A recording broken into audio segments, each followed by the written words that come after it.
What's going on, guys? Welcome back to another video. So today we got 7-star rank 3 Yelena gameplay, and she does feel a lot better obviously than using her as a 7-star rank 1. Now this is one of her actually like most difficult matchups because you kind of want to like heavy a lot with Yelena, and you know, against Photon you can't really do that much because she goes untouchable. However, when you go to 100 combo meter and then throw a special to go into your next phase, wow, that was crazy. You actually switch phases, and then you can, if you're awakened, you can actually stun her and bypass miss and evade, which is really nice. We did this fight the other time, but we didn't have the awakening, so yeah. Now the special one does not do too much damage because that 35% endurance kind of helps like shrug off some of those non-damage debuffs a lot quicker, even though I wish it was, you know, a lot more than 35%. 35% still does feel pretty low. I wish it was like 70% or something, but she could actually like catch you on defense paired with like limber. But yeah, as you can see, like even against like her worst matchup, pretty much that was one special 2 and then like a few combos afterwards, like 57 seconds. It was not too bad, and I definitely could have done this quicker as well. But now moving on to actually a really good matchup. So this is going to be Abomination Immortal, I believe. Yes, and she is actually poison immune. Surprisingly. And yeah, against iBomb we can, you know, easily heavy counter his heavy, special 1, and that's what we're gonna be doing in this matchup. So we're gonna go into our 100 hits a lot quicker. You ideally want to do a lot of heavies because that gives you like extra 10 on the combo meter. You also want to intercept if you can, but I mean, if you can heavy, it's a lot more ideal because you can just get to those 100 combos a lot quicker. And that's basically when you get your damage, because that's where you get your guaranteed crits, and then with your guaranteed crits you get those instant bleeds as well. And in this fight as well, we can benefit from the bleed vulnerability, which is huge because against Photon we couldn't because we did that direct damage. But now immediately throw the special 2, it does really good damage. Like that's a lot of those hits are hitting for like 4,000 with that extra bleed damage, and it's really strong. Now look at that guy, like I could have finished this fight here if I didn't throw heavy, so this could have been like 5 seconds faster, but for the rank 3 iBomb, 47 seconds, it was actually pretty quick. Now moving on to the next iBomb, which has, let's see, 520,000 HP. That is quite a lot. Let's see if Yelena can actually take this guy in a respectable amount of time. And on top of that, Yelena is actually like a decent defender as well. I made a video about it.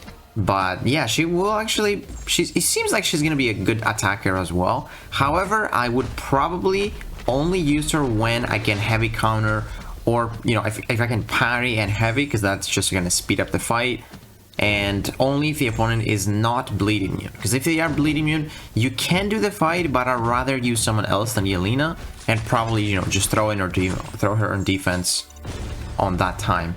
But as you can see, we are dealing some really good damage right now. This is a 500,000 iBomb, and we're doing some really good work here. We're going to throw the special 1 to get some nice burst damage. We also got the impact, so if we happen to mess up, we are just going to do the reversal, which is going to deal some good damage to them, and you're just basically going to block the attack. So it might be a good strategy to actually do this. I will show this in like the next fights here. Might be a good strategy to like take a blocked hit and, you know, do those instant bleeds. So look at that, 56 seconds against a 500,000 health is actually really solid. For someone that's not really the best attacker, it's actually not bad. Moving on to this next Red Skull here. Red Skull is very annoying with his critical resistance. I wanted to showcase some champions that are not really, you know, science, so you can see how she does against someone that's not class advantage. And this is a really tanky defender, like he's got a lot of crit resistance.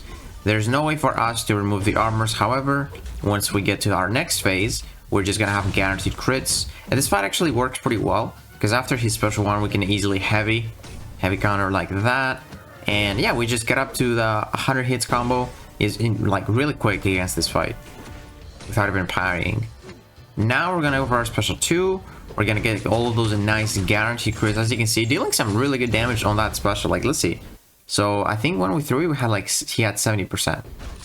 He had, let me see, sorry, 80%. So from 80%, he goes down to 55. That's actually not bad. And then, like, you deal some really good damage afterwards too, because all of those instant bleeds, they add up, man. They definitely add up, especially with those bleed vulnerabilities, and you're pretty much always gonna have them on. because you ideally want to heavy to ramp up, and that is what we're doing here. Throw the special 1 here. I don't think this is gonna be enough, but still, man, like honestly, yeah, look at that reversal. So as you can see, we bait a heavy there, and it's actually really cool to end the fight. So he throws a heavy, and I will try to charge my heavy before him, but obviously it's not gonna work. And we do the reversal. As you can see, you do take some nice like block damage, because it doesn't count as a parry, unfortunately, because that was a lot of damage, honestly. I guess because that is because we blocked a heavy attack, and heavy attack, a single hit heavy attack does a lot of damage. But yeah, as you can see, like that last 4% that he had or something, 3%, he takes it from those instant bleeds. And against the Red Skull here, it was less than a minute, I believe. Yeah, oh, actually 64 seconds, but you can probably do this a little bit faster if you don't execute the reversal. But I mean, against Red Skull, man, he's just super tanky, so the fact that it actually works, it's really great. So guaranteed crits is really nice utility to have, man. All of those champions that have a lot of crit resistance, you can kind of like bypass their crit resistance. Now here is like probably the worst matchup that she has, because I mean she is poison immune, so she can technically do this, but the opponent takes no damage from crits basically because it's Man-Thing, and there's no bleeds. So basically all of our damage is just gone. It's just disappeared. So this is kind of like using Warlock against Man-Thing. You know, it works, but it takes so long.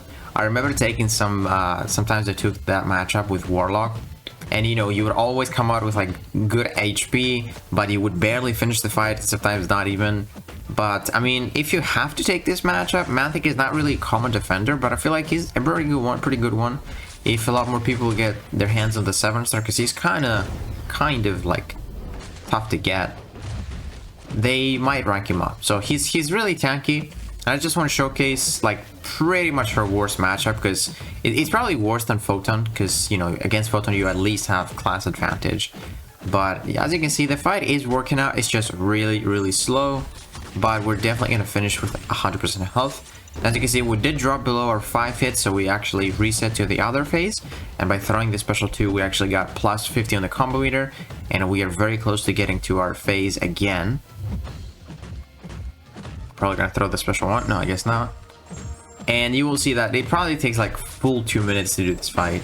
We just entered the elimination, but you can see clean HP, full health, and it took like almost full 2 minutes. It's literally like using a Warlock, which, you know, Warlock, his whole damage comes from like the crits and then the armor break, and Man-Thing is also immune to armor break. So, you know, Yelena is not the greatest Man-Thing counter, but she does work. Now, this is a match that I want to showcase the special 3 off, because I'm not too sure if it's worth throwing the special 3.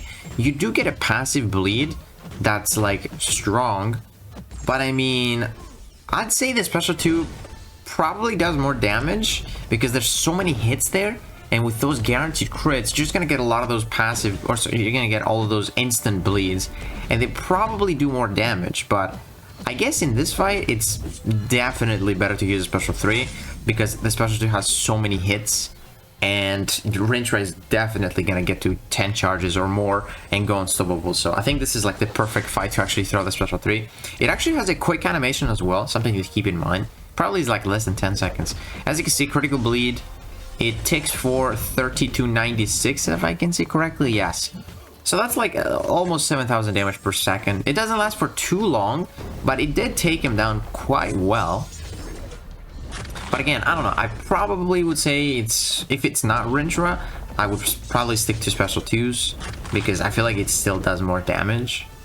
But I guess in this matchup, it's definitely like better to throw this because the amount of hits.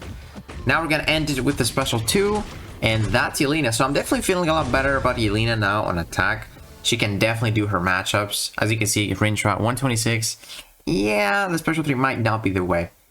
But yeah, she can definitely do some fights. Don't expect it to be like, you know, CGR level, Adam Warlock, or someone else that's like super quick. But I would probably use her on attack, I'm not gonna lie. Probably gonna use her against someone that's not bleeding immune. And ideally, you want to use her on someone that evades, or someone that, you know, you miss. Because if she's awakened, she just bypasses that on the elimination phase, which can definitely speed up some fights, especially like a photon one or like a scorpion. But yeah, let me know what you guys think about Yelena. If you guys enjoyed this video, please leave it a like, subscribe, and I'll see you in the next one.